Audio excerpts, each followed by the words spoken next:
To Prime Minister Justin Trudeau, actions matter more than words, and I call on you to act now. There are things that are in your power to say and do, to stand with the millions of people in Hong Kong and mainland China who now suffer at the hands of a brutal power, operating unrestrained by law or even their own solemn commitments. Yet your silence has been deafening, and your inaction manifest.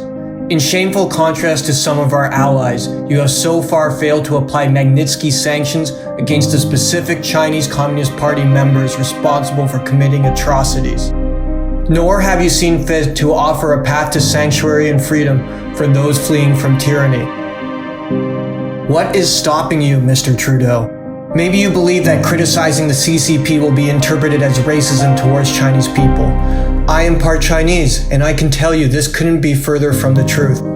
The CCP plays the race card as a way of shielding itself from criticism. Yes, there are people here who, for whatever reason, support the Chinese government, but there are many more who revile it, and you would be far more likely to hear from them if they were free to speak.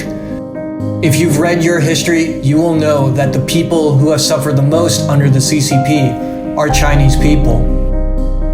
Maybe you believe that Beijing can still be reasoned with, that they are a partner still worth keeping. When we look for partners in life, we look for people who treat others with kindness, people who share our values. Let me ask you, how does the CCP treat others? How do they treat those who disagree with them? How do they treat those who are different from them? The Tiananmen massacre, the organ harvesting of Falun Gong practitioners, the genocide of Tibetans, and now the Uyghurs. This is how they treat their own. Invading the territory of their neighbors, stealing technology from their business partners, lying to the world about the existence of a plague and then allowing it to spread worldwide, killing hundreds of thousands. This is how they treat others. Are these the actions of a potential partner or those of a murderous psychopath? There is no such thing as cooperation with Beijing. They will either bribe you or they will bully you. The only thing they truly care about is expanding their own unrestrained power and control. Canada to them is only a means to serve these ends. Finally, you might believe that if we play nice, the CCP regime will play nice as well. They've already kidnapped 2 of our citizens and sentenced several others to death. Surely, if we stay silent, they won't do anything worse, right?